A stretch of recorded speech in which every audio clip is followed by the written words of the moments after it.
Hello everyone, welcome to our YouTube channel. तो इस video के अंदर हम एमएससी मैथमेटिक्स फर्स्ट सेम की मैथमेटिकल स्टैटिस्टिक्स जो आपकी बुक है उसको शुरू करेंगे। और ये वीडियो रहेगी यूनिट 1 का पार्ट 1, जिसके अंदर जो हम टॉपिक डिस्कस करने वाले हैं आज हम बिल्कुल बेसिक पढ़ेंगे, क्योंकि बुक का जो आपका नाम है वो है मैथमेटिकल स्टैटिस्टिक्स। तो हम उसमें प्रोबेबिलिटी से शुरू करेंगे। स्टैट्स पढ़ने से पहले प्रोबेबिलिटी, स्टैट्स, ये सब एक ही टॉपिक के अंदर आते हैं। ठीक है, तो हम प्रोबेबिलिटी से शुरू कर रहे हैं और आज हम प्रोबेबिलिटी की दो डेफिनेशन समझेंगे कि क्या होती हैं।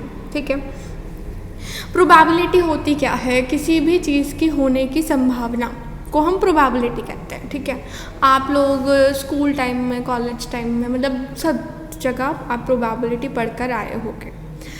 तो प्रोबेबिलिटी है किसी भी चीज़ के होने की संभावना कितनी है, लाइक चांसेस कितने हैं। चांसेस जब हम बात करते हैं तो वो हमें प्रोबेबिलिटी बताती है। सिंपल है बहुत।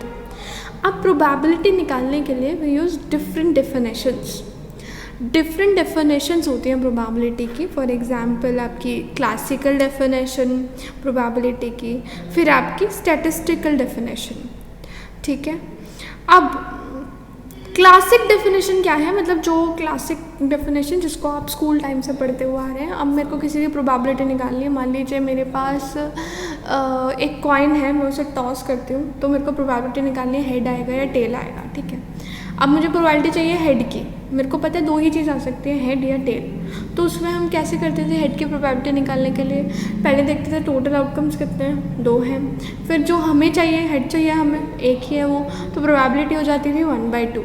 बिल्कुल सेम तरीका था ना हमारा करने का। फॉर एग्जांपल मैंने डाइस रोल किया, क्या प्रोबेबिलिटी है कि 6 आ जाए?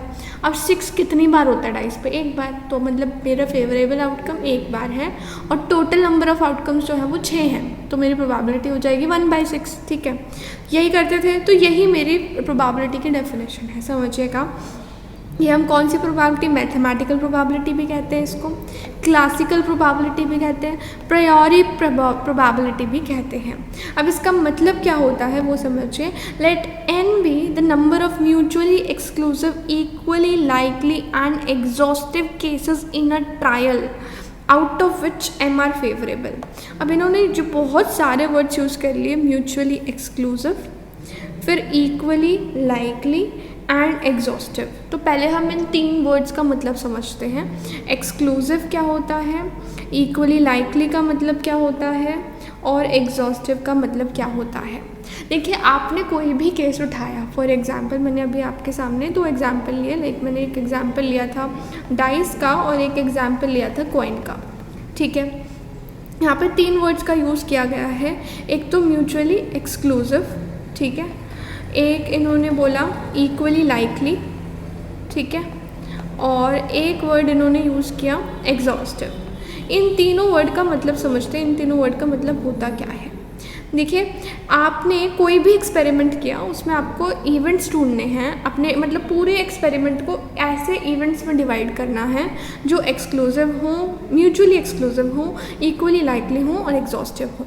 सबसे पहले समझते हैं एक्सक्लूसिव का मतलब। एक्सक्लूसिव मतलब जिनमें आपस में कुछ भी कॉमन ना हो।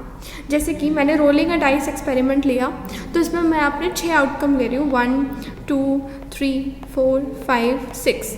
ये बिल्कुल एक दूसरे से एक्सक्लूसिव है। मैंने इन सभी आउटकम्स को अगर सेट में डाल दूँ तो ये एक्सक्लूसिव है, मतलब इन सब में आपस में कुछ भी कॉमन नहीं है।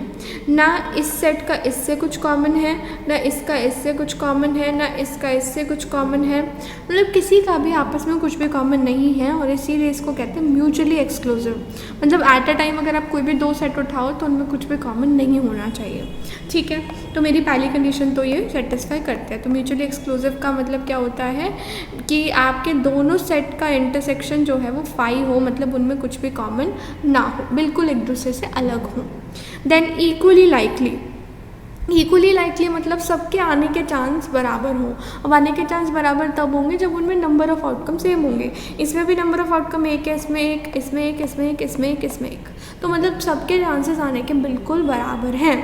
ठीक है, किसी के कम या ज़्यादा नहीं है। इसकी जगह अगर मैं ऐसे करती, एक में 1 लेती, एक में 2 और 3 दोनों ले लेती, एक में 4 और 5 दोनों ले लेती और एक में 6 ले लेती, मैं ऐसे भी अपने मतलब एलिमेंट्स को डिस्ट्रीब्यूट कर सकती थी। बट एक ये एक्सक्लूसिव तो होते, ये वाले भी एक्सक्लूसिव है, इनमें भी एट अ टाइम किसी दो में कॉमन कुछ भी नहीं आ रहा है, लेकिन ये इक्वली लाइकली नहीं है। क्यों? क्योंकि इसमें यहाँ पर एक नंबर है, यहाँ पर एक नंबर है, इन दोनों के चांसेस तो बराबर हैं। बट अगर मैं बात करूँ 2, 3 और 4, 5 की, तो इन दोनों के चांसेस उनके जैसे नहीं हैं, तो ये इक्वली लाइकली नहीं है। इसका मतलब इक्वली लाइकली का मतलब होता है जहाँ सबके आने के चांसेस एकदम बराबर हों, ठीक। देन एग्जॉस्टिव मतलब क्या होता है? एग्जॉस्टिव मतलब सबको यूनियन कर दो अगर, तो आपको आपका सैम्पल स्पेस मिल जाए। सैम्पल स्पेस क्या था आपका? 1, 2, 3, 4, 5, 6, मतलब आपके सारे के सारे एलिमेंट्स, ठीक है। तो भाई आपको क्लियर हो गई तीनों टर्म्स। एक्सक्लूसिव मतलब कुछ भी कॉमन ना हो, इक्वली लाइकली मतलब चांसेस बिल्कुल बराबर हो सबके आने के, एंड एग्जॉस्टिव मतलब कि सबको यूनियन करके आपको सैम्पल स्पेस आपका मिलता हो, ठीक है। तो भाई आपने सबसे पहले क्या करना है, तो डेफिनेशन के according let n be the number of mutually exclusive equally likely and exhaustive cases. जैसे कि डाइस के केस में 6 थे, तो n की वैल्यू 6 हो गई, तो n हमने वो नंबर ऑफ आइटम्स लेने हैं which are mutually exclusive, equally likely and also exhaustive, ठीक है। फिर आपने क्या करना है किसी भी ट्रायल में, ठीक, फिर आपने क्या करना है, of which m are favourable. अब आपने कोई किसी की प्रोबेबिलिटी अगर आप निकालना चाह रहे हो तो उसमें आपके कुछ फेवरेबल आउटकम भी होंगे। फॉर एग्जांपल अब मैंने अपने उस चीज़ को तो डिवाइड कर लिया, मेरे पास आ गया 1, 2, 3, 4, 5, 6, ये 6 के 6 मेरे ऐसे लाइक केसेस हैं जो आपस में इक्वली लाइकली हैं, एग्जॉस्टिव हैं और एक्सक्लूसिव हैं, ठीक है। अब इन 6 में से मेरे फेवरेबल आउटकम्स, लेट्स सपोज कि मैं बात कर रही हूँ इवन नंबर्स की, तो मेरे फेवरेबल आउटकम्स का नंबर मैं m दे देती हूँ। मान लीजिए इवन नंबर की बात करें तो यहाँ पे 3 इवन नंबर है, 2, 4 और 6, तो जो m की वैल्यू है वो 3 हो गई, ठीक। अब then the probability of happening of A, तो ए की प्रोबेबिलिटी कैसे हो दी जाएगी? m/n, that is number of favourable cases upon number of exhaustive cases. तो आपके फेवरेबल केसेस m थे और n आपके टोटल केसेस थे, सो m/n आपकी प्रोबेबिलिटी बन जाएगी। दैट मीन्स यहाँ पर आपकी प्रोबेबिलिटी बन रही है 3/6, दैट इज 1/2। क्लियर? अब इसमें क्या है, देखिए अगर मैं इसमें बात करूँ इसी चीज़ में नॉन हैपनिंग ऑफ इवेंट की बात करूँ, नॉन हैपनिंग मतलब अब अभी मैं पूछ रही थी इवन नंबर के आने की प्रोबेबिलिटी क्या है। अगर मैं पूछूँ कि इवन नंबर के ना आने की प्रोबेबिलिटी क्या है, तो आपको क्या करना है, सबसे पहले समझिए उसको हम बोलते हैं कॉम्प्लीमेंट्री इवेंट। जब हम किसी इवेंट के ना होने की बात करते हैं तो मतलब हम उसके कॉम्प्लीमेंट की बात कर रहे हैं। मान लीजिए ई मेरा कोई इवेंट है, ठीक है, तो ई का कॉम्प्लीमेंट को डिनोट कर जाता है ई के बाहर से, और इसका मतलब क्या होता है कि ई नहीं आ रहा, ठीक है ना। अब ई अगर नहीं आ रहा, देखिए टोटल केसेस हमारे n थे, मैं अपने मेरा जो पूरा सैम्पल स्पेस था उसको मैंने डिवाइड करा था कितने पार्ट्स में, n पार्ट्स में डिवाइड किया था, ठीक है, जिसमें m मेरे फेवरेबल थे। मैं m को शेड कर देती हूँ, मैं मेरे फेवरेबल थे m केसेस, ठीक है। Let's suppose here my m cases are these, ये मेरे फेवरेबल है। तो अनफेवरेबल कौन से हैं? जो ना होने वाले केस को रिप्रेजेंट करते हैं, बचे हुए ऑब्वियसली। अगर मेरे टोटल केसेस n हैं, उसमें से फेवरेबल मेरे m हैं, तो n-m क्या हो गए मेरे अनफेवरेबल केसेस, ठीक है।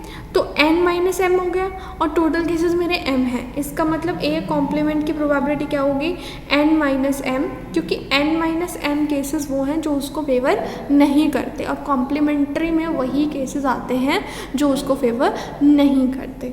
And upon total cases were your n, तो ये हो गया n-m अपॉन n। तो आप इसे अलग अलग डिवाइड करो तो आपको मिलेगा n/n माइनस m/n। n/n आपका बन जाएगा 1 और m/n आपकी ए की प्रोबेबिलिटी थी, ए इवेंट के होने की। तो इसका मतलब किसी भी इवेंट के ना होने की प्रोबेबिलिटी निकालने के लिए 1 में से आप उसके होने की प्रोबेबिलिटी को माइनस कर दीजिए, आपको आंसर मिल जाएगा। क्लियर? नेक्स्ट है odds in favour of an event A is defined as the ratio of the favourable cases to the number of unfavourable cases. Odds in the favour of event A, मतलब आपके event A के favour में, मतलब दूसरे cases में।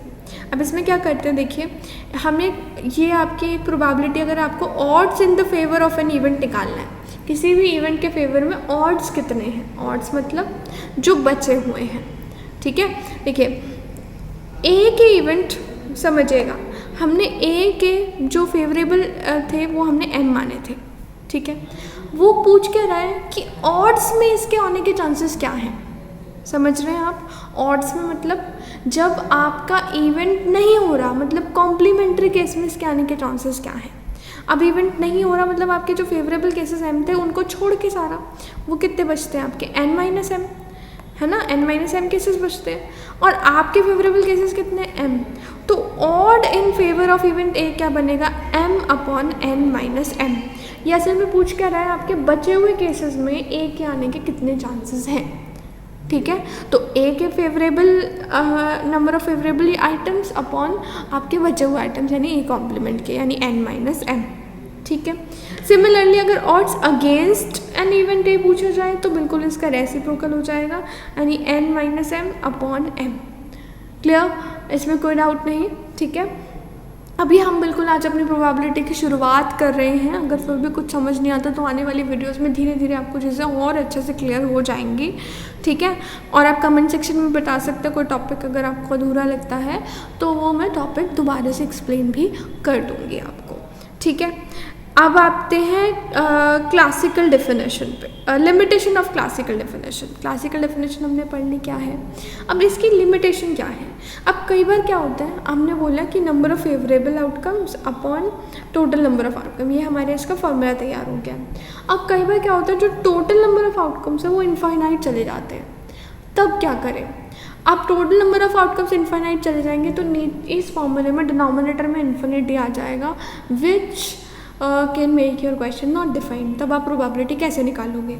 So this is the drawback, if in exhaustive number of outcomes of the random experiment is infinite, तो आपका ये जो डेफिनेशन है ये आपकी नहीं लागू होगी, ठीक है। तो लिमिटेशन हो गई। और कब लागू नहीं होगी, जब आपके इन द वेरियस, अब देखिए यहाँ पे क्या था, सबके आने के चांसेस जो थे वो इक्वल थे। अब अगर आपको इक्वली लाइकली नहीं मिलते तो भी आप ये काम नहीं कर सकते, ठीक है। For example the probability of ceiling fan will fall is not 1/2। अब ऊपर वाला जो ये पंखा लटक रहा है ये गिरेगा या नहीं, इसकी प्रोबेबिलिटी 1/2 थोड़ी है। इसकी अगर मैं पूछूँ इसके गिरने की प्रोबेबिलिटी क्या है, मैं ये थोड़ी कहूँगी इसकी 1/2 है, क्योंकि इसके गिरने और ना गिरने की प्रोबेबिलिटी बराबर नहीं है।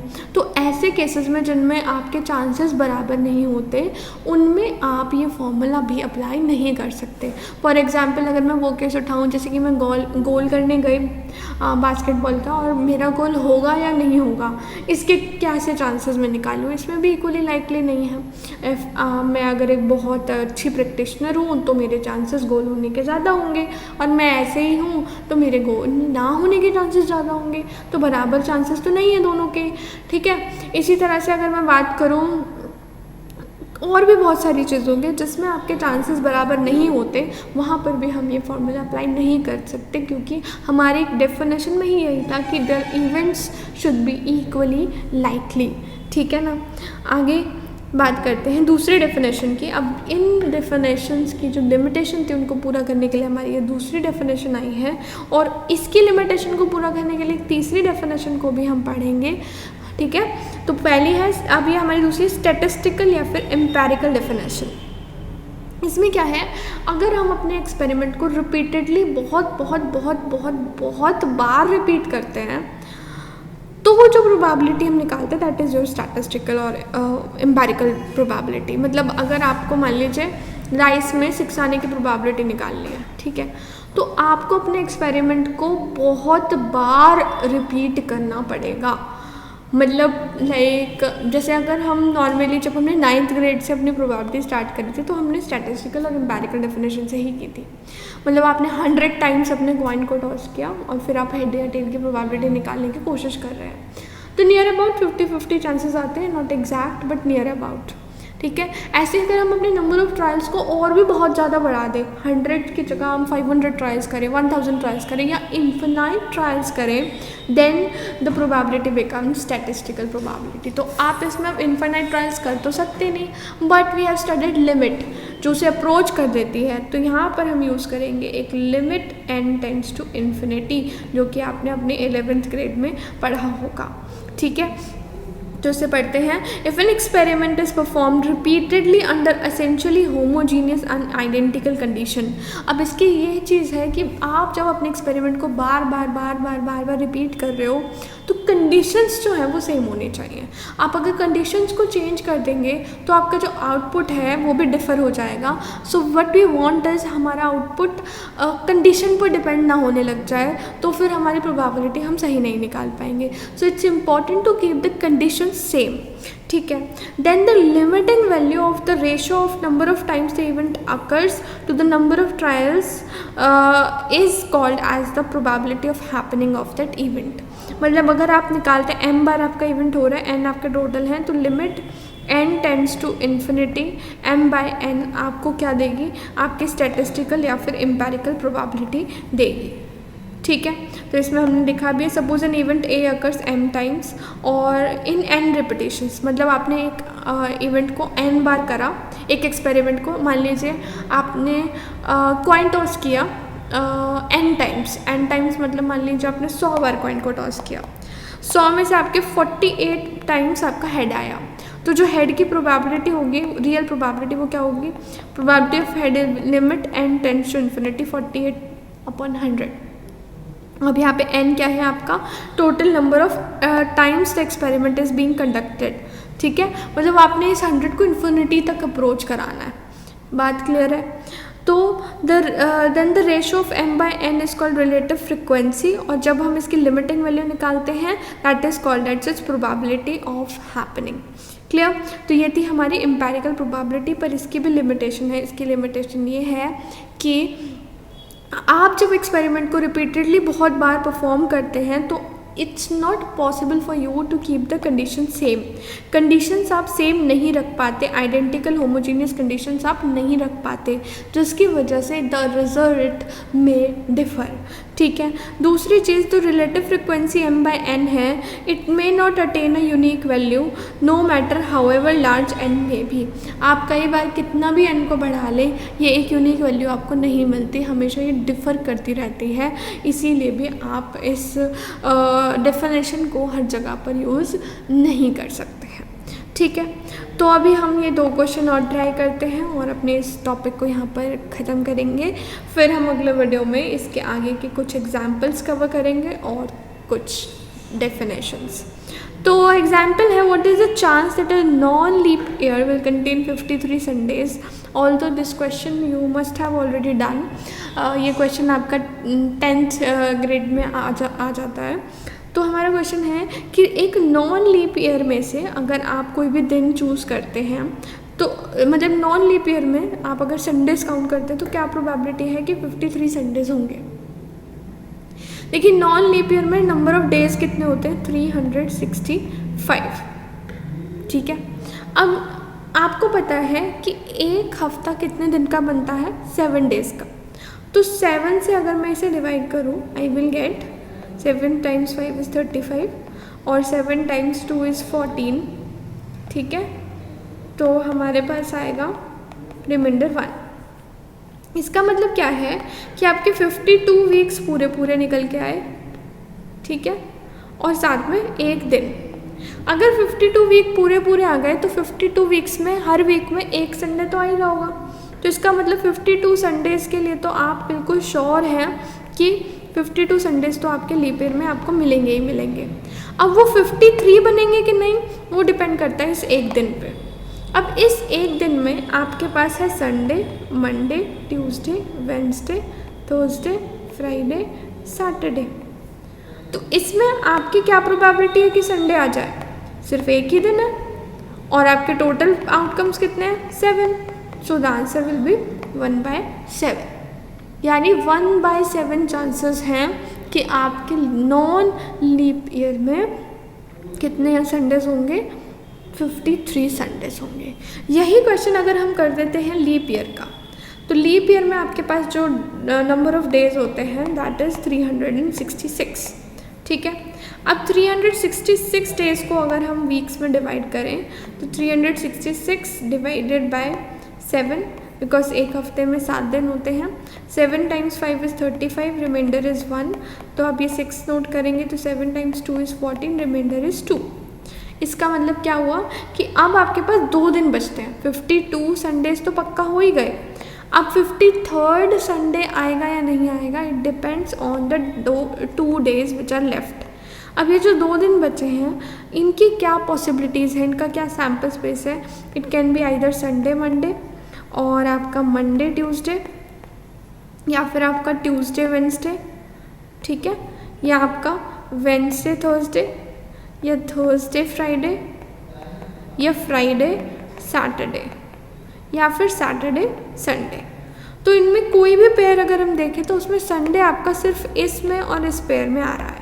और टोटल नंबर ऑफ एलिमेंट्स आपके कितने हैं, यहाँ पे 7 एलिमेंट्स हैं, जिसमें से 2 केसेस में आपको आपके फेवरेबल चीज़ें मिल रही हैं। इट मीन्स 53 संडेज होने की प्रोबेबिलिटी लीप ईयर में बन जाती है 2/7, जबकि वही चीज़ आपके नॉन लीप ईयर में कितनी रहती है, इट इज़ 1/7। क्लियर। तो यहाँ पे हमने प्रोबेबिलिटी कुछ शुरुआत की है, और होप कि वीडियो आपको समझ में आई होगी। और अगर नहीं आई है तो आप कमेंट सेक्शन में मुझे बता सकते हैं कहाँ पर आपको डाउट लगा। I will try to explain that again in the next video. तो अभी के लिए चलते हैं, अगले वीडियो के साथ वापस आएंगे। और अगर आपको वीडियो पसंद आती है then don't forget to like the channel, subscribe to the channel, and also press bell icon to get instant notifications of all our videos. That's all. मिलेंगे नेक्स्ट वीडियो में, तब तक के लिए बाय, टेक केयर।